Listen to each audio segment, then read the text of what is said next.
అందరికీ నమస్కారం. దయచేసి యొక్క వీడియోస్ ముందు ఈ ఛానల్ను సబ్స్క్రైబ్ చేయండి, లైక్ చేయండి, షేర్ చేయండి, అలాగే ఖచ్చితంగా కామెంట్ పెట్టండి. నేను ఈ యొక్క ఛానల్ను ముందుకు తీసుకుపోవడానికి యూట్యూబ్ స్టూడియోను స్టార్ట్ చేసిన నా యొక్క పనులు కూడా స్టార్ట్ అయినాయి. దయచేసి ప్రతి ఒక్కరు కూడా సపోర్ట్ చేయండి. మీ యొక్క సపోర్ట్ ఇంపార్టెంట్. అలాగే సబ్స్క్రైబర్స్ అయితే చాలా ఇంపార్టెంట్ అండి. దయచేసి చాలామంది లక్షల మంది చూస్తారు ఛానల్, కానీ సబ్స్క్రైబ్ చేయడం మర్చిపోతారు. సబ్స్క్రైబ్ చేయని వాళ్ళు దయచేసి సబ్స్క్రైబ్ చేయండి. ఇక ఈరోజు టాపిక్ ఏంటంటే, మార్నింగ్ టాపిక్ ఏంటంటే, ఈరోజు కేసీఆర్కు భద్రత అనేది కుదింపు. కేసీఆర్ మాజీ ముఖ్యమంత్రి, ప్రస్తుతానికి ఎమ్మెల్యేనే. ఈ యొక్క కేసీఆర్కి ఏం చేసేదంటే, ఇంటెలిజెన్స్ విభాగము నీకు ఎక్కువ భద్రత అవసరం లేదని చెప్పేసి కొంత భద్రతను వెనక్కి తెచ్చుకున్నారు. ఇంకా మాజీ అయిపోయిండు, భద్రత అనేది వెనకపోతుంది, అది కామన్. వై కేటగిరీ ఏదో కేటాయించినట్టు కూడా విశ్వసనీయ వర్గాల సమాచారం. అతనికి ఏంటంటే ఇదివరకు ఉన్న దానికంటే కూడా చాలా కుదింపు అనేది జరిగింది. సో కుదింపు అనేది అయితే ఎట్లయినా జరిగింది. ఇక నెక్స్ట్ ఏంటంటే, నమస్తే తెలంగాణలో ఒక వార్త వచ్చింది పేపర్లో. ఆ వార్త ఏంటిదంటే, నమస్తే తెలంగాణలో కేటీఆర్కు హరీష్ రావుకు కూడా కుదింపు అంటే ఏంటిది? కేటీఆర్ని హరీష్ రావు ఏంటిది? ఇప్పుడు ఎమ్మెల్యేలేనా? ఎప్పటికీ ఒక్కటే తిరుగుంటుంది అనుకున్నారా? లేదా తెలంగాణ మీ జాగిరా? మొత్తం తెలంగాణ మొత్తం ఇక మీదే, చచ్చిపోయేంత వరకు మీరే పాలిస్తారు అనుకుంటారా? ఇప్పుడున్న కాంగ్రెస్ వాళ్ళు కూడా చచ్చిపోయేంత వరకు పాలించరు, ఉన్నంత వరకే మీది. అసలు మనం సొంతంగా కొనుక్కున్న జాగాలు, భూములే మనం బతుకునే రోజులు మనం ఉంటాం, చచ్చిపోయాక అవి బీక్తాయి. అటువంటిది టెంపరీ మీరు 5 సంవత్సరాల కోసం ఇచ్చిర్రు. మళ్ళీ దాన్ని రాసిళ్ళు 10 సంవత్సరాలు ముఖ్యమంత్రిగా ఉన్న వ్యక్తి కదా. 10 సంవత్సరాలు ఎక్కడి నుంచి వెళ్ళినాడు? 9.5 సంవత్సరాలే ఉన్నాడు ముఖ్యమంత్రిగా. 10 సంవత్సరాలు ఉన్నాడా? పూర్తిగా కానిచ్చిండా? అంతకుముందు సారి మేము ఓడిపోతామని చెప్పి ముందస్తుకు పోయిండు. ఎన్ని పిట్ట కథలు పడ్డాడు కేసీఆర్. ఏదో చాలా బాగా అనిపిస్తుంది.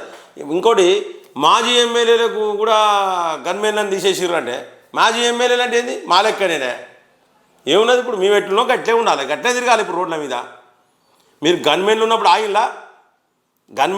ఆగిల్లా, ప్రభుత్వం ఉన్నప్పుడు ఆగిల్లా? ఎంత వేధించిర్రు ఒక్కొక్కరిని. నేను కూడా ఒక బాధ్యునే కదా, నేను ఒక బాధితున్నే. ఎంత వేధించారు మీరు. అధికారం ఉన్నప్పుడు అందుకనే అహంకారం అనేది ఉండద్దు. గన్మెన్లు పోతారు. మాజీ మంత్రులకు కాదు, మాజీ మంత్రులకు కూడా తీసేసారంటే మాజీ మంత్రులు అంటే కూడా మా లెక్కనే. నీ కొమ్ములు ఉన్నాయి మాజీ మంత్రికి. ఇప్పుడు ఉన్న మంత్రులకు కూడా కొమ్ములు ఉన్నాయి. ఎవరైనా మామూలులే, ఏదో టెంపరీ అరేంజ్మెంట్స్. ఇవన్నీ కూడా టెంపరీ అరేంజ్మెంట్స్. దీన్ని పట్టుకొని మీరు, ఈ టెంపరీ అరేంజ్మెంట్ పట్టుకొని ఎల్లకాలం మాకు ఇదే గన్మెన్లు ఉంటారు, మా దగ్గర ఇదే జనాలు ఉంటారు, రేపు పొద్దుగాల మీ దగ్గర 20-30 మంది కూడా ఉండరు, ఎవరు 10 మంది కూడా ఉండరు. ఓడిపోయిన వాళ్ళ మంత్రులకు ఓడిపోయిన ఎమ్మెల్యేలకు చెప్తున్నా. చూస్తలే మనం గతంలో మాజీ మంత్రిగా చేసిన వాళ్ళు ఇప్పుడు పరిస్థితి చూస్తలేమా? డ్రైవరు ఆయనే. కొంతమంది అయితే డ్రైవర్లను కూడా పెట్టుకుంటలేరు పైసలు లేక. ఉంటుంది ఇంకెక్కడ అయిపోయింది? ఇంకా అయిపోయింది ఆ దుకాణం. ఇంకొడవలే ఆయన అట. కేటీఆర్ అట ఒక సెలబ్రిటీ అట. ఆ నమస్తే తెలంగాణలో రాశారు. కేటీఆర్ సెలబ్రిటీ ఏంది? కేటీఆర్ అనేటప్పుడు కేసీఆర్ కొడుకు కాబట్టి కేటీఆర్ అంటోనికి ఇవాళ అంత ఆదరణ. కేసీఆర్ అనేడు ఆయన ముఖ్యమంత్రి అయ్యాడు, ఆయన కొడుకు నెక్స్ట్ ముఖ్యమంత్రి కావాలనుకోడు. కుటుంబ పాలనను కొట్టిపడేసారు. ప్రజలు ఎవరు కూడా మిమ్మల్ని ఇష్టపడలే. అందుకనే తీర్పు అనేది ఆ విధంగా వచ్చింది. కేటీఆర్ సెలబ్రిటీ ఏంటిది? సెలబ్రిటీయా కేటీఆర్? కేసీఆర్ కొడుకు కాకపోతే కుక్కలు కూడా కానీ కేటీఆర్ అంటే సెలబ్రిటీ అట. హరీష్ రావుకి కూడా గదే. అంటే ఎవరికైనా గట్లే ఉంటుంది. 2+2 కానీ ఎమ్మెల్యేనే ఏమో ఇచ్చినట్టున్నారు, ఎమ్మెల్యేలకు ఇచ్చేటట్టు ఇచ్చారు. అంతే కదా, మరి ఎమ్మెల్యేలే కదా మీరు మామూలులే. ఇప్పుడు ఇంకా ఆయన మీరు ఎమ్మెల్యేలుగా గెలిచారు కాబట్టి మీకు ఆ 2+2, లేకపోతే అవి కూడా మీకు. ఇక పోతే కేసీఆర్ కూడా ఆ మాత్రం వై కేటగిరీ ఎందుకు ఇచ్చిర్రంటే, గతంలో మావోయిస్టులు కొన్ని లేఖలు రాసిండ్రు. సో దాన్ని బట్టి ఏమన్నా ప్రమాదం ఉండే అవకాశాలు ఉంటాయి కాబట్టి ఆయన వై కేటగిరీ ఇచ్చిర్రు. లేకపోతే ఇక అప్పుడు ముఖ్యమంత్రి ఉన్నప్పుడు ఎంత ఉన్నదో గన్మెన్లు భద్రత అంత ఇస్తారా? ఇప్పుడు పీకినాక కూడా, ముఖ్యమంత్రి పదవి పీకినాక కూడా ఇవాళ దండం పెట్టి కళ్ళకు నీళ్ళు తెచ్చుకొని ఏడ్చుకుంటా మాట్లాడతాను. ఎంతమంది కన్నీళ్ళవి, ఎంతమంది ఉసురు తాకింది మీకు. ఇంకున్నది మీరు ఎక్కడెక్కడ ఎవరెవరు ఎక్కడెక్కడ అవినీతి చేసారో ఇవన్నీ కూడా బయటకు వస్తాయి ఎట్లయినా. ఎవరికి ప్రతి ఒక్కరికి ఒక రోజనే వస్తుంది.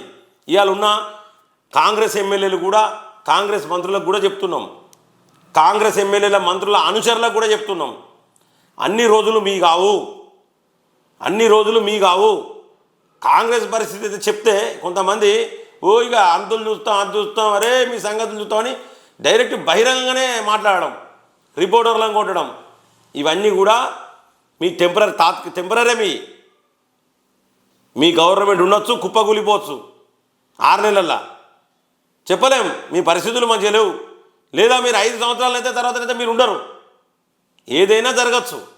కాబట్టి ఈ అహంకారం అనేది తగ్గించుకొని ప్రజలకు ఏ విధంగా సేవ చేయాలి, ప్రతి ఒక్కరిని సమానంగా చూడాలి, సమానంగా చూసి ప్రజలకు ఏ విధంగా సేవ చేయాలనే దాని మీద దృష్టి పెట్టాలని చెప్పేసి నేను కోరుకుంటున్నా.